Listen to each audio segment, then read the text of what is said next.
Huli naman sa Maynila ang tatlong individual na gumagawa at nag-aalok ng mga peking PWD IDs. Balitang hatid ni Jimbo Tejano. Arestado sa ikinasang entrapment operation ng tatlong individual na sangkot sa pamimiki ng PWD ID cards. Makaraang mag-test by ang isa sa mga operatiba ng Manila Police District Intelligence Division kahapon ng hapon sa Santa Cruz, Maynila.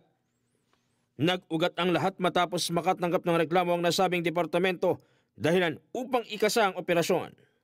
Nakatanggap tayo ng mga reklamo mula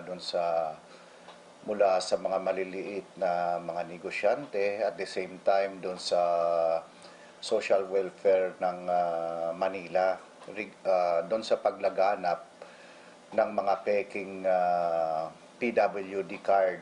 Yung kita na lang nila na 20% discount, imbis na kita nila yon ay napupunta pa dito, nababawasan pa dahil sa mga itong gumagamit ng mga peking PWD cards. Bukod sa Maynila, umaabot rin sa mga kalapit na lungsod gaya ng Pasay, Parañaque, Las Piñas at iba pang karatig probinsya gaya ng Bulacan ang nasabing serbisyo ng mga ito. Sa investigasyon ng otoridad, naglalaro sa 3,000 hanggang 6,000 piso kada araw ang kita ng mismong tagagawa ng peking ID. Habang nasa 100 hanggang 500 piso naman kada araw ang kita ng isang fixer.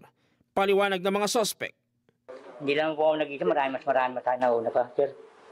Bago lang po ako, sir, naghahanap po akong trabaho kasi hindi pa po natatanggap, sir. Nag-alok-alok lang po muna. Ate, ikaw raw ang gumagawa ng peking ID. Anong masasabi mo?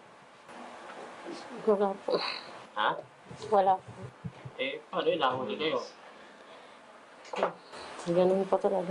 Ayon sa mga ito, kaya umano nilang gumawa ng iba't ibang peking public documents depende sa kung anong ipagawa sa kanila ng kanilang parokyano. Maharap sa mga reklamong paglabag sa Article 171 o ang falsification of public documents ang tatlong suspect at Article 176 o ang pag-manufacture ng mga peking dokumento.